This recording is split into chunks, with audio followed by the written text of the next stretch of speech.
If you've been a car guy for more than a day, then you have certainly heard someone somewhere talking about how the 2JZ can make 1,000 horsepower stock. But is that really the case? What's going on, guys? I'm the neighborhood Sancho from Skunkwerks Projects, and today we're going to find out just how much it really takes to reliably make 1,000 horsepower on a 2JZ, and perhaps even list out a few better options for your next project car. Now, before we get into anything else, we need to establish what the word reliable actually means when it comes to engines. When we say that an engine can make 1,000 horsepower reliably, we don't mean just once a year on a dyno pull for the internet or for micro records. We also don't mean something that you have to rebuild every year. And yes, I'm talking about myself at that point. We're talking about something that can deliver that power every time you ask for it, over and over and over again. And with that being established, let's dive right in. Perhaps the biggest thing that launched the 2JZ into legendary status is its factory forged bottom end. And as someone who's been working with 2JZs for almost a decade now, I must say that the hype is warranted. The factory GTE rotating assembly can handle a healthy amount of power. It can make 5, 6, 700 horsepower all day long without opening the engine up. To put that into perspective, that's significantly more power than the R35 GTR makes from the factory, and it's right up there with things like the Hellcat, Z06, GT500, and a ton of other high-end sports cars. But we're talking about what it takes to make 1,000 horsepower. And for that, the bottom end of the 2JZ is going to need a few changes, starting with rods and pistons. Now, full disclosure, you can absolutely find examples of stock rods and pistons making 1,000 horsepower, but you will certainly find even more examples of stock rods failing before that point. And as great as the factory rods are, it comes down to a matter of pressure, and stock rods seem to tap out right around the pressure levels that it takes to hit 1,000 horsepower. And since we already have the pistons out, we might as well throw in a fresh set of those as well. And with the new rods and pistons comes new rod bolts, rod bearings, and piston rings as well. And if you're doing a GE build, specifically the GE VVTi, then you absolutely need to replace the rods and pistons before you do any other mods. Now, in a bit of redemption, we can absolutely keep the factory crankshaft. That thing is more bulletproof than Call of Duty NPCs. Despite that though, anything above 800 horsepower and you're going to need to replace the main caps with billet ones, along with getting a quality damper like one from ATI. And of course, new main bearings and main studs, because again, we want this engine to live longer than that one uncle who still uses racial slurs at the dinner table. Now that we got the bottom end taken care of, it's time to move on to the cylinder head. Lucky for us, the cylinder head is pretty solid from the factory. There's not a huge need for porting or polishing, and the factory valves will get us to 1,000 horsepower easily. However, the more air we can get flowing through the head naturally, the lower boost pressure we need to run, which helps relieve stress on the rotating assembly. So with that, we are going to need to upgrade the camshafts. And with the upgraded camshafts comes a need for upgraded valve springs as well. Luckily for us, adding in some new head studs, and that's really all we need to do for the cylinder head. But since we've had to open the engine up, it's a good idea to replace the head gasket as well. And for those of us who choose to go the GE route, this is a great way to help lower that compression ratio and make our engines more boost friendly. Now, this is arguably one of the most overlooked areas when it comes to understanding what it costs to make 1,000 horsepower on a 2JZ. The rotating assembly gets all the attention, but few people talk about the stuff outside the engine that is also required, starting with fuel. In order to make those 4-digit horsepower numbers, you absolutely need to upgrade the fuel system and not just fuel injectors. One of the more reliable ways to make big power is through the use of ethanol as a fuel. However, the downside of ethanol is that it needs to flow more of it than regular gasoline. So, in addition to larger injectors, you're likely going to need a better fuel pump with higher flow rate. And to top that off, if your car isn't already set up for 85, then you're going to need to replace those factory components with something better suited to deal with the corrosiveness of the ethanol or other alcohol-based fuels. This next part is debatable, but I want to include it anyway because it's definitely something that gets overlooked, and that's the ignition coils. Most high horsepower 2JZ builds end up using aftermarket or non-OEM ignition coils, regardless of whether or not it's a GTE or a GE setup.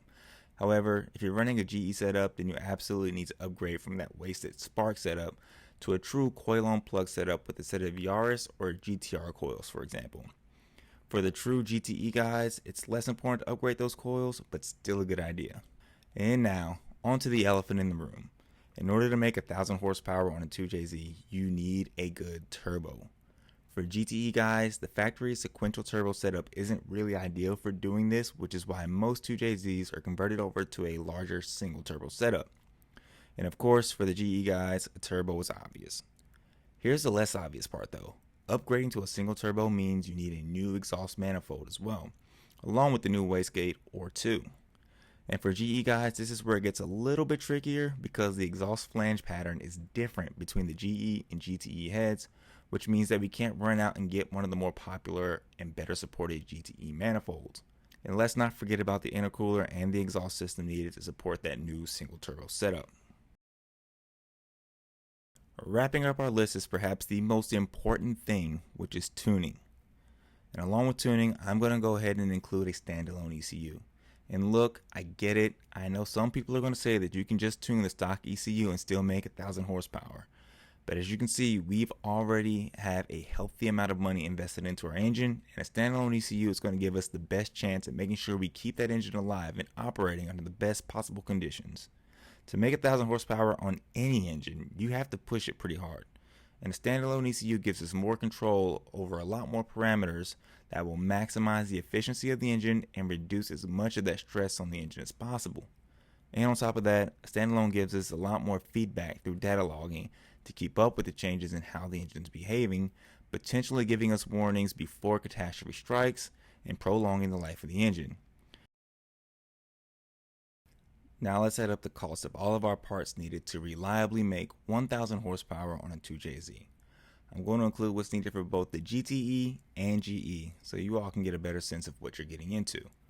We're going to start off, we've got our connecting rods, our pistons, rod bearings, main caps, main bearings, main studs, damper, head gasket, head studs, camshafts, valve springs, fuel injectors, fuel pump, turbo, exhaust manifold, wastegate, ignition coils, intercooler, exhaust, ECU, and of course the cost of the engine itself, assuming you don't already have the engine on hand.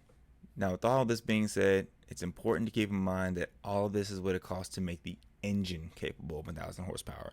We haven't even touched on any of the things needed to make the entire car capable of handling 1,000 horsepower.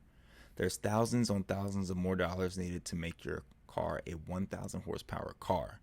Everything from transmission to suspension to brakes, even things like proper wheel and tire setups to make sure that that power stays on the ground. There's so much more that goes into making a 1,000 horsepower car, and we cannot stress that enough. The 2JZ is an amazing platform worth every bit of its slightly exaggerated reputation. But if the cost of owning and building one is outside of your budget, here are a couple of other alternatives to help you hit that 1,000 horsepower mark, starting with the old faithful, the GM LS platform. The LS platform is still widely available for dirt cheap on Marketplace and in your local junkyards, and since it's a larger displacement, it takes less boost to make power. Now, unlike the 2JZ, you're likely going to have to upgrade those heads. Along with that, you're going to need a new cam, new springs, new lifters, etc. Luckily, you can get a completely new valve train kit from places like Texas Speed for under $1,000. You're also going to want to upgrade that oil pump. But you can do that with the money you save from not needing to upgrade the main caps, since they are 6-bolt mains. Turbo kits are a little cheaper for the LS than they are for the 2J as well, but I think that has to do with just it being a more widely available engine. Next up is the Ford Coyote. Now it's a little more expensive to get your hands on one than the LS, but the Coyote probably requires the least amount of work to make 1,000 horsepower. Its forged internals and extremely efficient dual overhead cam setup makes it very boost friendly. Just add the fuel and a turbo kit and you're ready to push it out to 4 digits, albeit you're flirting with the limits of the factory components. Another drawback to the Coyote is that it is a very large engine. And lastly, if big old massive V8s just aren't your thing, then the B58 is my dark horse option. It really is the modern 2JZ, and while it does require essentially the same mods as the 2JZ in order to make 1,000 horsepower, the fact that it is still in current production and available in almost 16 different vehicles makes it cheaper and easier to get your hands on these days. Well, there you have it, guys. This is what it actually takes to make 1,000 horsepower on a 2JZ. So, thanks for watching the video. We'll see you guys next time.